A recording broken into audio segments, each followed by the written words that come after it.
চাওক মানে কথাটা হ'ল আমাৰ আজি যে সমস্যাটো হ'ল এইটো সমস্যাৰ একদম ক'ব গ'লে কংগ্ৰেছ চৰকাৰ ইয়াৰ বাবে দায়ী হ'ব লাগে কংগ্ৰেছ চৰকাৰ।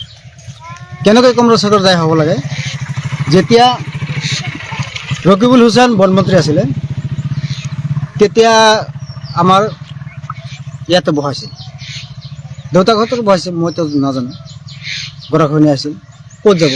এই তৰুণ গগৈয়ে আৰু বনমন্ত্ৰী ৰকিবুল হুছেইনে কৈ সেইফালে মাটি আছে সেইফালে বহাই দিয়ে। গৰাখহনীয়া মাটি লৈ গ'লে এতিয়া ক'ত যাব? এতিয়া বহাই দিয়ে। ঠিক আছে বহাইছে, যদি বহাইছিলে তেতিয়াহ'লে আমাৰ পটা দিব লাগিছিল আমাৰ দেউতাসকলক। সেইটো নকৰি আমাৰ দেউতাসকলক কি কৰিছে? এটা দমকল দিছে, এটা কম্বল দিছে, এটা এই খেতিত ঔষধ দিবৰ কাৰণে পাম্প মেচিন দিছে,